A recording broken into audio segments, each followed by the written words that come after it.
I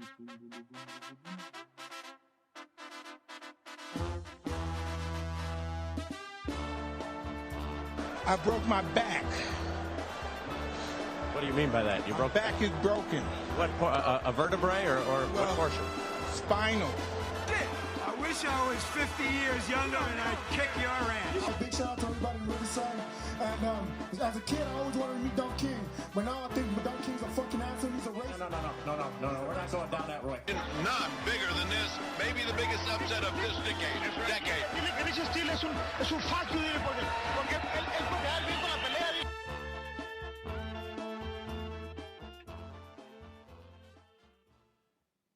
Welcome everybody to the Mr. Boxing Guru podcast. And again, it is me, Sal, Mr. Boxing Guru. Guys, don't forget to like and subscribe before we get this shit started. Again, we had a great weekend of fights. We had some UK fights, and more importantly, we had Spence fighting Ugas, and it was a great fight for the first few rounds. We saw some action. We saw some fighters wobbling. Saw a bunch of shit. So let's get to it.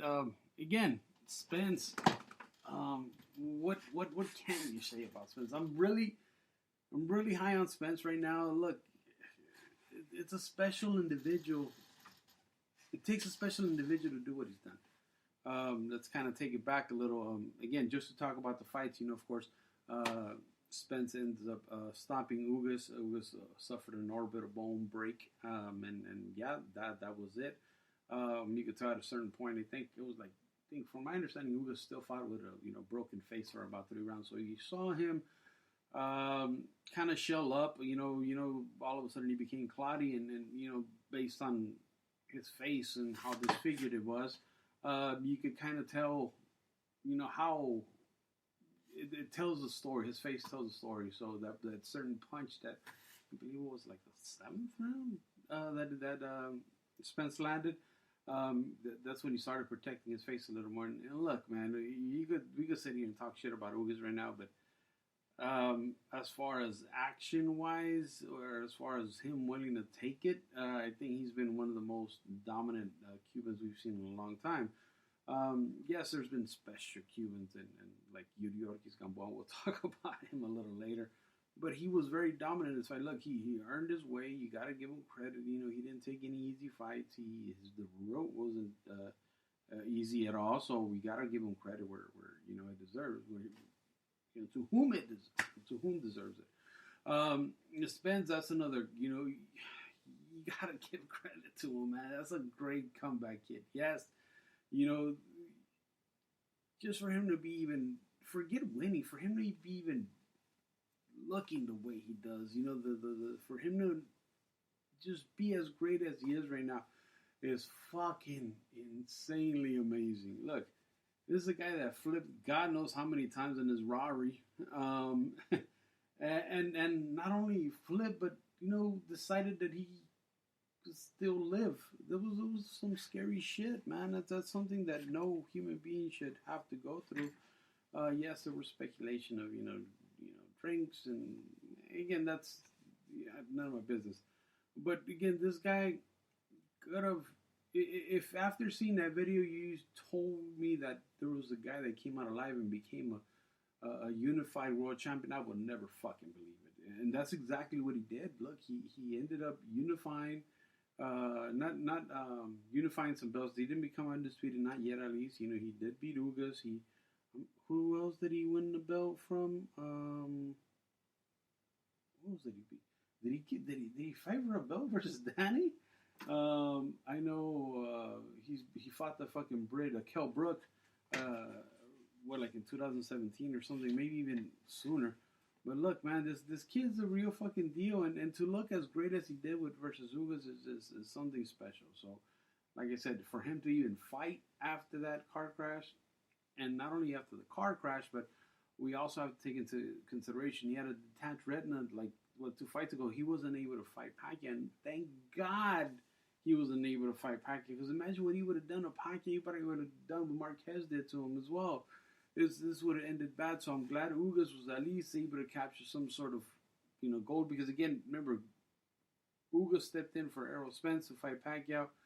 ended up backfiring because we thought he was a basic Cuban that he was going to get his ass beat, but no, Pacquiao couldn't pull the trigger anymore, and that's that.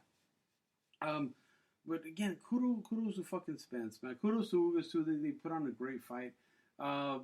You know, yeah, we could sit here and complain about the undercard. As a matter of fact, let's sit here and complain about the undercard.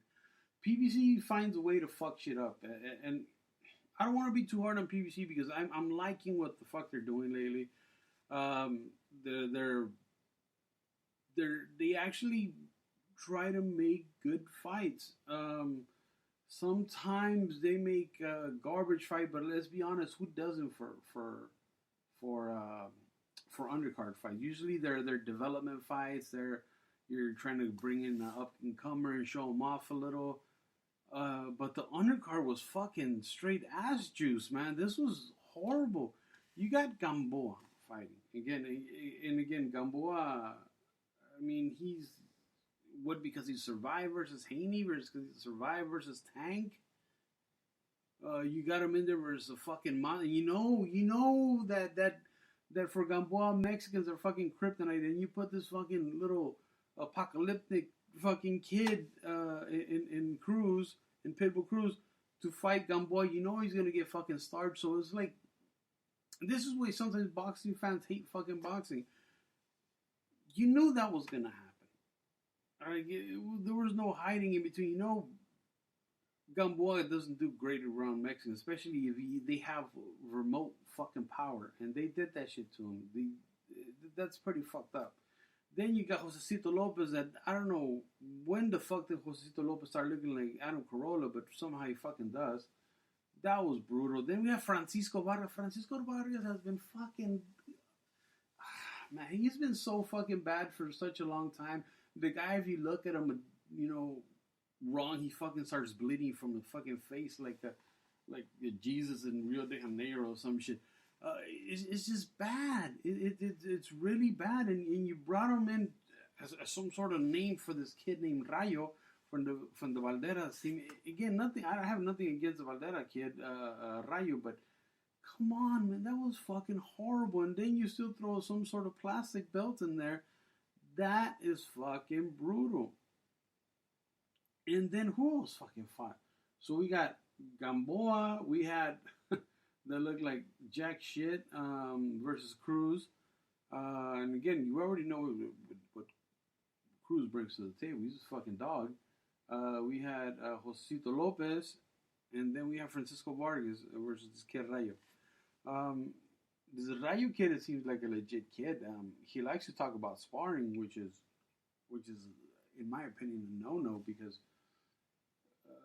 when fighters spar, you go spy a novice or not a novice, but you know the guy that's 3-0 and you're a champion. You could get the better of them in sparring. That just happens. It all depends when you catch a fighter. That depends what part of camp he's in or what type of work. What is he working on? Is he working on, you know, like, I don't know, on his feints? Is he working on a certain jab, a certain punch, or whatever the case may be? So yeah, you might get the better of them, but that's what sparring is for. You know, you're learning, you're developing, you're advancing, or you're trying to perfect your craft.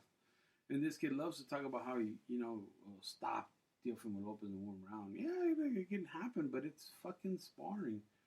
I mean, you're not asking for those type of fights, but you're fucking fighting a bandido. That's when I get pissed off. You know, when you talk about shit that you shouldn't talk about as a boxing brother, because that's what these guys are. They're your fucking brothers, man. That's who you work with. So now you can't get that type of work because you decide to talk. You want to talk. You want to be like a fucking girl and talk about how you did here, how you did there. It's fucking bullshit.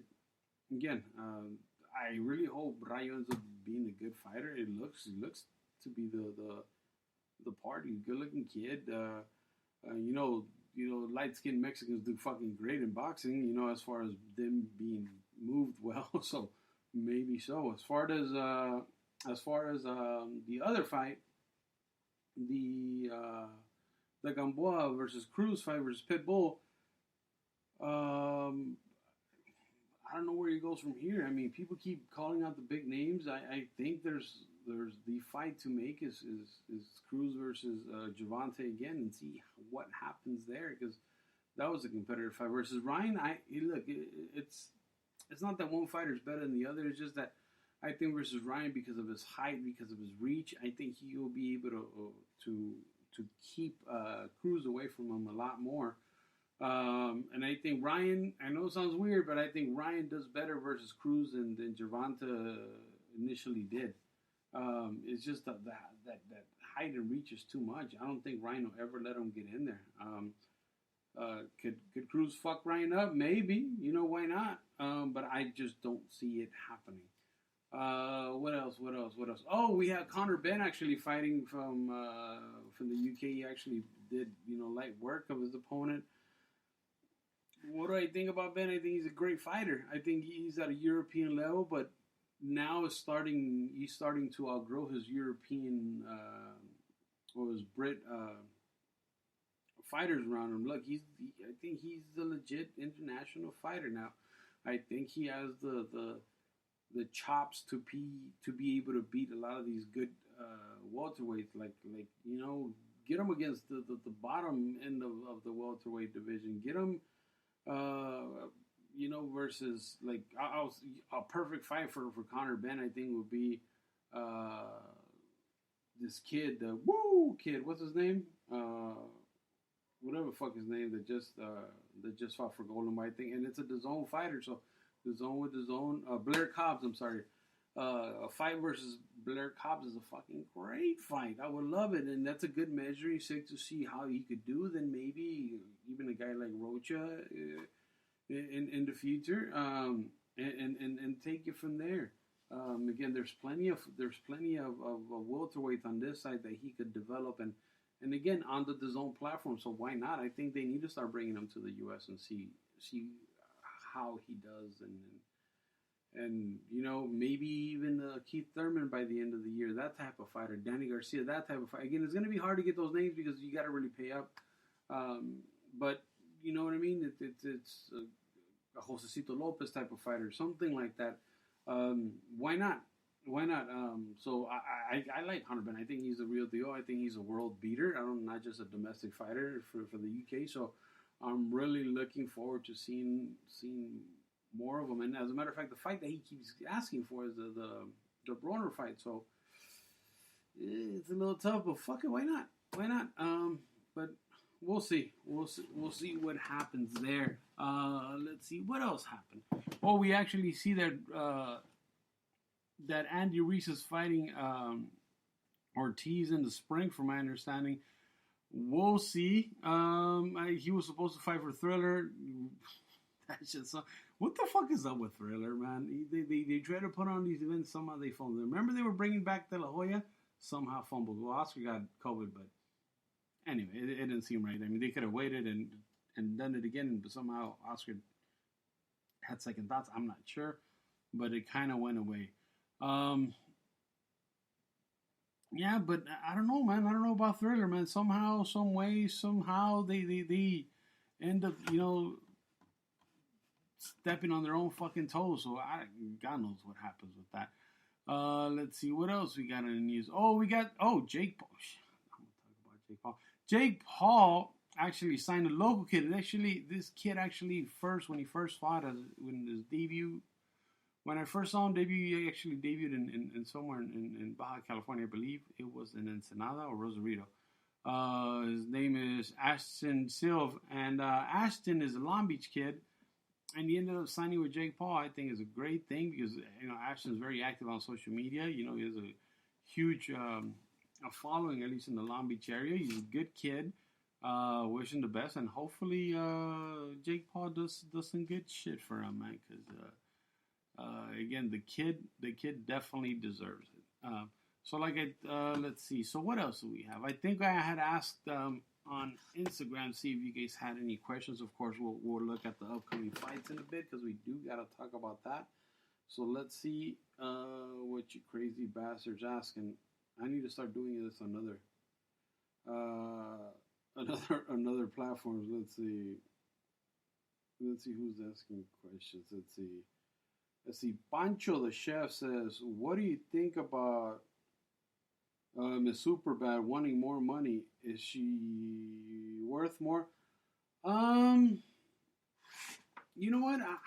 I think I talked about it in the previous podcast. I don't know because I really don't understand the market. I think the market is just like the guy's market. It's you don't care if you have a penis or you don't. Can you sell a ticket? That's what matters. Can you sell subscription? And if they could somehow formulate, or they have the formula of how many people tune in when Siniesta's fighting, or they could maybe do have her as a main event instead of a backup, or as a co-main event. I'm sorry, I'm not a backup. I'm sorry. They could have her as a main event instead of a co-main event, or backup to the main event, and see where the numbers are, and take it from there. I would hate to see the same thing that they're doing with well, not the doing, but that happened with Ryan. That you have a fallout because you think you're worth more, you're really not, so you end up in the same place. So I don't know, man. And I see this shit happening a lot with Golden Boy. So I don't know if they're underpaying fighters or what's the deal. From my understanding, they pay real well. Of course, they're not throwing millions of dollars, but I mean. What other woman is doing like that type of money, unless you're actually selling shit. I like, for example, like I think what Amanda Serrano's gonna do, and isn't she fighting at the Garden? So shit like that's pretty cool. Let's see. What do you think is next with King Cry? That comes from O2 Ramiro. I don't know, man. I honestly, I think that the winner of Hesta versus Joel Diaz Jr. is up next for Ryan. That's what I think. I think so. The Cruz fight, I don't think is going to happen. I would like to see Cruz versus Gervonta again. Somehow somebody's gonna price himself out. That fight's not going to happen. Again, I would see another fight because, look, you get better fights as you look better. Ryan didn't look great at all. I thought I don't know, man. Maybe I'm wrong. Maybe I'm just being a hateful bastard, but I didn't think Ryan looked good. Let's see what else. What did I eat for dinner? Actually, I haven't eaten shit, so I gotta go inside as soon as I'm done with this podcast. That was fun. Bro, why are you worried about what the fuck I'm eating, motherfucker? Let's see. Rich to the Max says, why doesn't Golden Boy sign more fighters? Are they broke? I don't think they're broke. Look, one thing I know that Golden Boy's really good with their money. But if let's say, I know that there's negotiation going on with the zone, or they already finished the negotiation, but I don't know. I think they wasted a lot of money and time developing fighters that fuck it, it's over with. Stop doing that shit. Because they had, well, let me contradict myself. I used to love the way they would their source when they would not their source. I'm sorry, but when they would develop these fighters at Velasco, and they used to go watch this kid. But there was really, how can I say this without sounding like a piece of shit? Nobody really good came out of it. You had JoJo that was destined to be good because he was an Olympian, and you had some of the Irish kids, the McKennas, that honestly did not turn out good, and that's why they're not there anymore. You had the Chimpas of the world. You had all these fighters that unfortunately did not pay off for them. So these people like the Zone, they want legit fucking names. They don't want. I mean, as a buyer, and that's me being greedy. Wanting to see these prospects develop. But as a buyer, you want that fucking name fighter.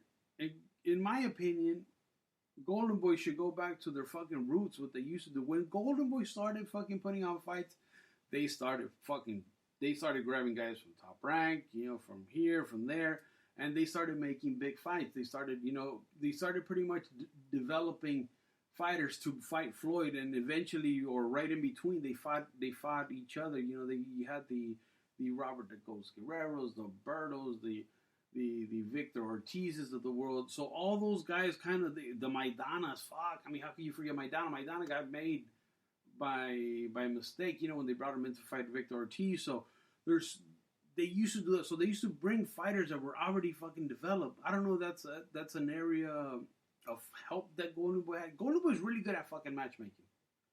At developing, I think they're very good when they have the right guy. Like, for example, like Canelo. They brought Canelo in from when, and as a matter of fact, Canelo had already, it was already like 20 fucking fights in when they got him. But I'm talking about from the ground up, it's been very minimal fighters that they done. And again, they had like JoJo. JoJo was a fucking Olympian, so they threw in a bunch of tough fights at JoJo very young, and unfortunately, but again, that's an Olympian, so the Olympians are gonna do good and they're gonna develop well. But I don't know. I think Golden Boy should go back to their old ways. Grab these fighters. If the zone is really gonna bring them money, try to grab those big names and make these fucking tough fights. I think that's what they should do. That's what they should go back to. Ryan Sarajo. Nah, I'm not gonna answer that. By this is books. Let's see. Israel Luna asking for Winston. Some guy is asking me, what type of shit is this? Is asking if he could register me as a Republican. No, thank you. Let's see. Sinsun's asking about shirts. Oh, guys, yeah. If you guys want a Canelo shirt, make sure you guys DM me on Instagram, on Twitter. $35 ship. Let me know, and I'll send them out. Juice Nayarita ask again about. You see, this is a talked about fight. Maybe it should happen. I just don't think it's gonna happen. But Pitbull versus Garcia. Who wins, and will JoJo get in the way? Unfortunately, right now, JoJo's only getting in the way of himself. So I'm sure you guys saw the story. I don't want to talk about it because I like JoJo, but yeah. I don't think JoJo gets in the way. I would love to see JoJo get Ryan right now. I really would, because I think this is. I don't think we saw a very good fighter in Ryan. I think when he was with Reynoso, he was improving a lot, and right now I just think he trained to make weight, and there was no game plan for when he fought the fucking the guy from the African guy he fucking fought. I didn't see anything there, so. Yeah, so that's it. Actually, we got fights this weekend. So let me look at the schedule, because I know that there's Brits fighting. I know that many of us in the U.S. or that are not Brits or don't really care. But I mean, look, we still have to talk about them, man. Because I mean, that's just the way we roll. So again, from Indio, first of all, from Indio here on the zone. It's Joel Diaz Jr. versus Mercito Gesta. You guys already know I love me some Gesta. I might actually head on over there. Make sure if you guys are there, let me know. Or you guys need shirts, let me know. I will go and take them to you. I might go to the fight. I don't know yet. I don't know. I'm still very confused. But it's a good fight. Let's see. Who's fighting? Josue Gonzalez versus Jairo Lopez. That's a fucking horrible name. Who names their kid Jairo? There's about. So look, man. You see. I love me some Golden Boy. I will always defend Golden Boy. But sometimes this is the type of shit that pisses you off. Let me read you the schedule from top to bottom. So Joel Diaz Jr. versus Mercito Gesta. Okay, good fight. And the fight is at junior welterweights. Okay, so the fight's somewhere around, from anywhere from 136 to 140, I'm assuming. Okay, good fight, really good fight. A crossover fight, see who stays. Or again, I really think one of these two guys is gonna get the Ryan fight. And they have to look good. Who am I pulling for? Got Mercita Team Adidas right there. Josue Gonzalez versus Jairo Lopez. It's an 8-round lightweight fight. Good fight. I really think, of course, I like Josue on it. Solid fight. But here's where it gets fucking weird. Jorge Chavez versus TBA in a 4-round junior lightweight fight. Manuel Flores versus TBA junior featherweights. Jan Salvatierra versus TBA. So there's 3 TBAs. Okay? 3 TBAs on a Thursday night in Indio, California. Golden Boy, get it to fucking together, man. This is the type of shit that look, Golden Boy has everything embedded to be the fucking great company that it once was. All this TBA shit fucking kind of kills it for everybody, man. And I'm tired of people DMing me talking shit about Golden Boy. You know, I just fucking brush it off. I don't care. I don't work for Golden Boy. That's a company that I like. But look, when the owner of the company is Oscar De La Hoya, you already got one thing going for you, right? Oscar De La Hoya is a fucking Olympian, so people automatically gravitate. If you see an Oscar at a fight, people are bum rushing him still. They're bum rushing him as a fighter. They love him as a fighter. They still love him as a fighter. And now he's the owner of this company, right? Now, on top of that, so you have that going for you. So you have Oscar De La Hoya as the owner. You're fucking Mexican. That already comes with an embedded fan base. Do great fucking cards. Do great. Look, man, I like the main event. I really do. I like the co-main event. What about the rest? For a fucking Thursday? Come on, man. I want to go to this fight. But then I look at the undercard like, okay, what am I going to go for? I'm going to, look, and I live closer to Indio now than I did before. Why am I going to drive an hour away on a Thursday just to come back because I still have to work on Friday? It doesn't make fucking sense. You know, I'm going to go because I want to go see Mercito, but for the normal boxing fan, why would you go? And it's not fair to the fighters. Why does it always have to be a TBA? Oh, because the fighter pulls out. Why are they pulling out? Why are you working these fighters? Why don't you have an opponent for these fighters? I get it, you know, the developmental fights, but still, why does it need to be TBA? Why does it always have to be last minute replacement with Golden Boy? That's not cool. It's not fair to boxing fans. And what I'm saying is that you have everything to be great. Be fucking great. And then don't get upset when people just say fuck off. Like sort of like what I did with fucking PBC. They weren't doing good shit, so I said, man, well, fuck them. I don't really talk about PBC anymore. They have, because they've been putting on great fights, and I have to respect that. You have to give credit to PBC. Now I'm asking the same from Golden Boy. Where are those fucking good matchmakers? You have great matchmakers. You have two guys that are fucking great at matchmaking. Use them. Don't fucking try to make sneaky fights last fucking minute. That way, you know, your guy comes in and fucking wins. Do it the right fucking way. Boxing, your fans, your hardcore fans deserve better. Be better. God damn it, I'm pissed off. Anyways, that's for Thursday. Actually, Saturday, let's see. This fucking screen refreshed itself, so vamos a ver. Okay, we got stuff from Australia. I don't care what goes down under, mate. Let's see. And Montreal has fights again. Let's see. Denmark, don't care. Let's see. April 22nd. Let's see. Okay.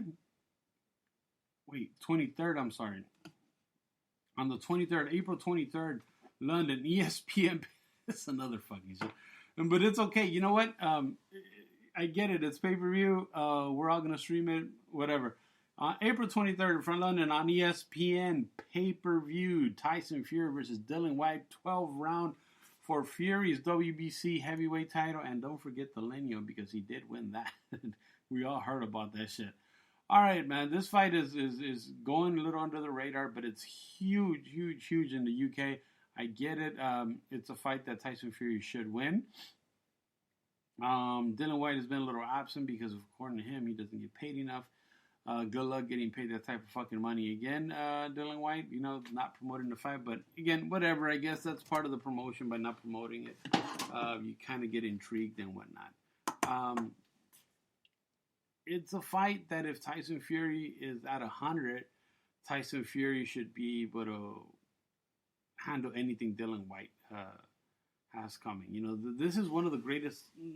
This is a great heavyweight UK fight. It's only a matter of. I mean, it's arguably what the second or maybe third best European fighter as far as heavyweights. I would say Tyson Fury, then Anthony Joshua, and then Dylan White. I mean, the only thing Dylan White tends to get tired after 6 rounds, and again, kind of normal. He's a heavyweight, so big, strong heavyweight, a lot of muscle, a lot of mass. So that happens. Again, I think anywhere from 7 to 9 rounds. Tyson Fury, if the Tyson Fury that showed up for the last few fights shows up, like the last Wilder fights, I think he puts him away, gets him tired, slaps him around, and the ref ends up stopping the fight. So, undercard looks pretty fucking British robotic. Isaac Lowe, Anthony. Let's see, David. Tommy Fury is fucking fighting a guy that has like 37 losses or some shit. Pretty horrible.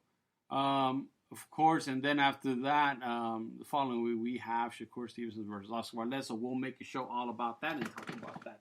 With that said, guys, I'm out. Thank you guys so much for listening. Again, it really means a lot. Thank you guys for all the people that keep asking me for the podcast. I'll continue to do them as long as you keep asking for them. And even if it's one person listening, muchas gracias. Thank you so much and enjoy the rest of your week. Hasta luego. Bye-bye.